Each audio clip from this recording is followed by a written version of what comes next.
Hola, welcome to Viva Tutor. Today we're going to learn present subjunctive. Now we have present subjunctive and imperfect subjunctive.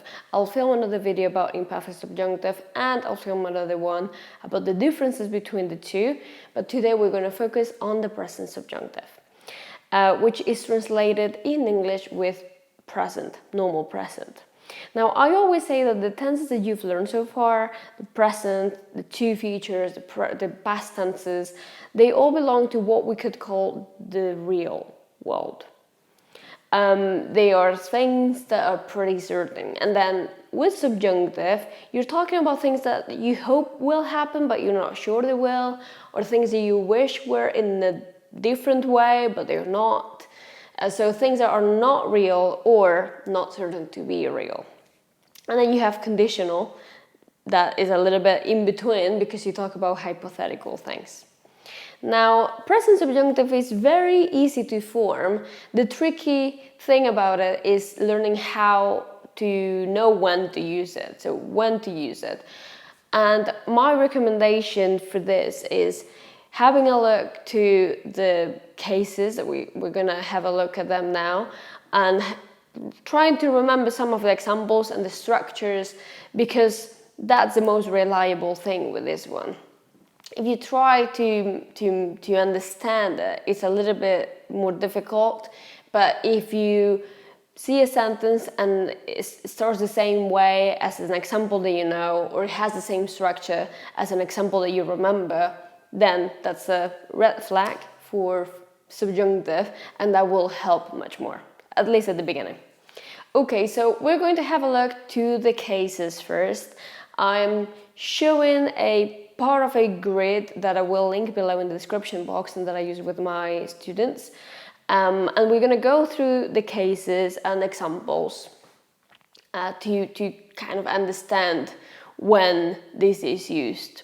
So the first one is a wish or hope.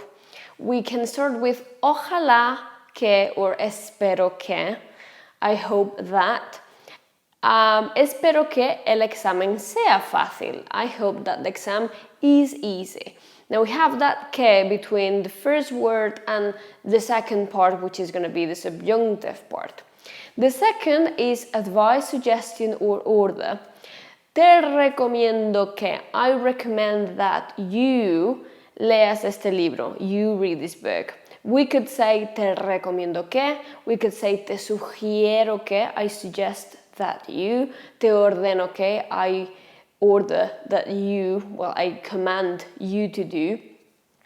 Anything in that meaning and with the same structure. The third one is an emotional feeling. Usually it's going to be about trivial things and usually positive, but not always. Me alegro de que, I'm happy that. Me alegro de que estés bien, I'm happy that you are alright. We have the que still, but we have a de que in this case. Then we have a doubt with creer, parecer, pensar in negative. So, no creo que means I don't think that, I don't believe that. No pienso que, I don't think that. Parece, no parece que, it doesn't seem like. And any of those will work in this case. And in this case we have no creo que pueda venir hoy. I don't believe I can come today. Next we have an impersonal opinion, like it's necessary that, it's essential that, it's important that. In this case, es necesario que compres pan. It's necessary that you buy bread. The next one is an order or suggestion that is given indirectly through someone else. For example, aconsejales, advise them que vayan a este museo, advise them to go to this museum. You're using imperative with this one in the first part, then que, then subjunctive part. The next one is something that is up to someone. This is a very common expression in informal registers. It's going to be haz lo que quieras. For example, do what you want. It's going to be do what you want, read what you want, go when you want. It's always going to end in what you want, lo que quieras. Then we have condition of something unknown.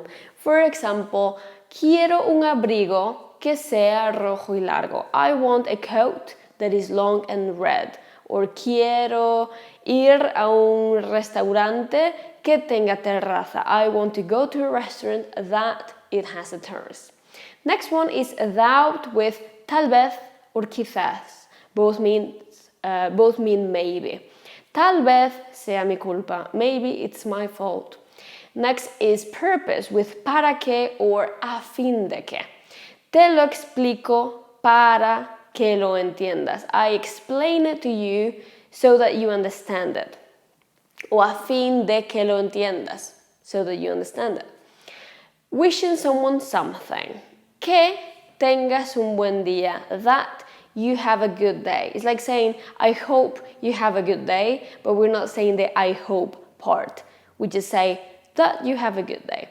So it's going to start always with que.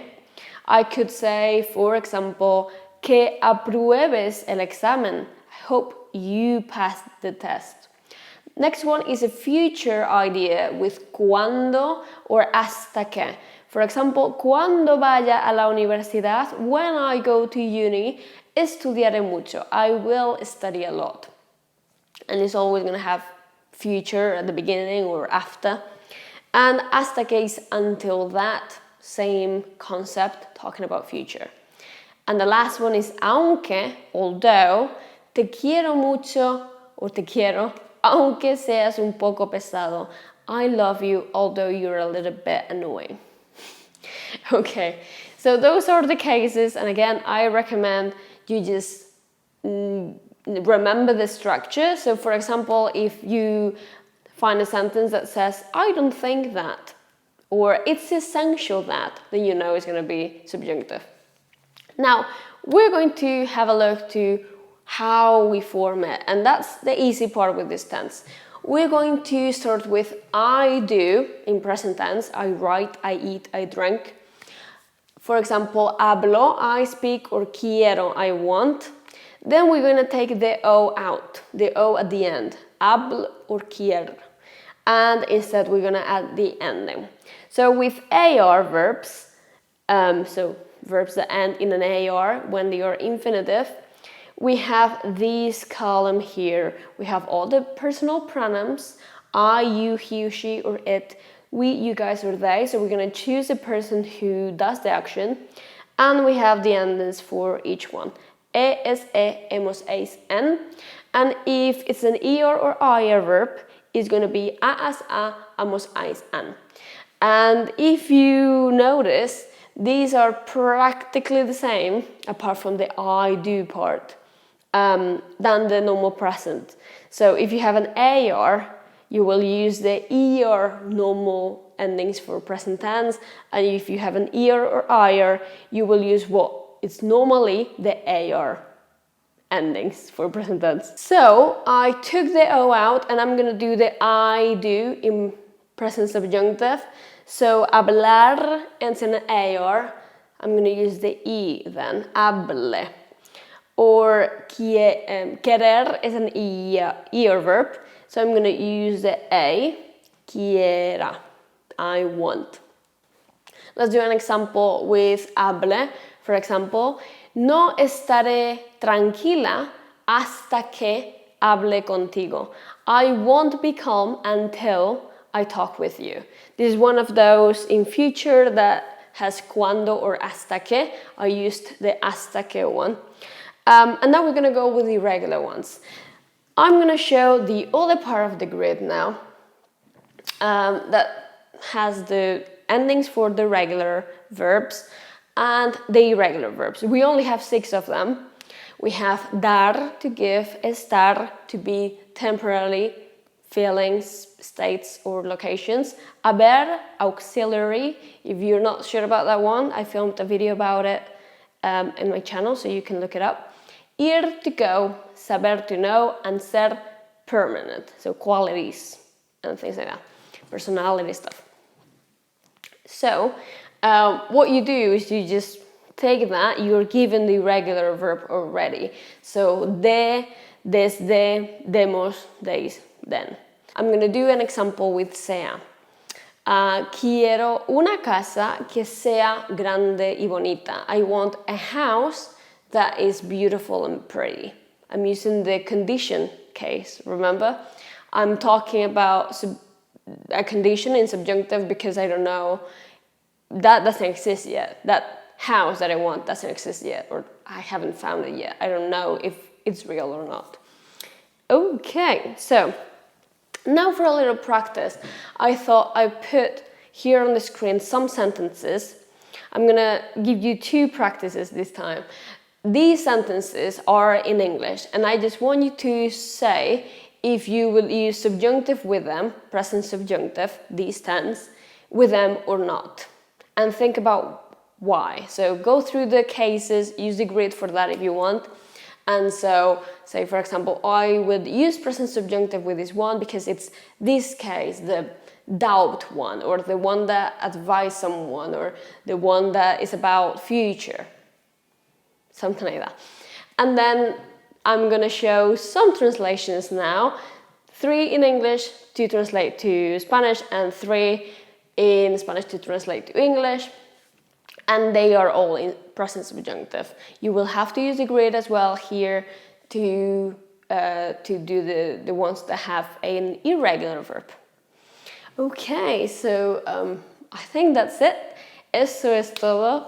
I'll be here every week with another grammar point, so please subscribe if you're new to the channel and give me a thumbs up if you found it helpful. Thank you very much for watching. Leave below any comment, the answer for the translations, any doubt that you have. I'm happy to help. And I'll see you again soon. Hasta luego. See you later.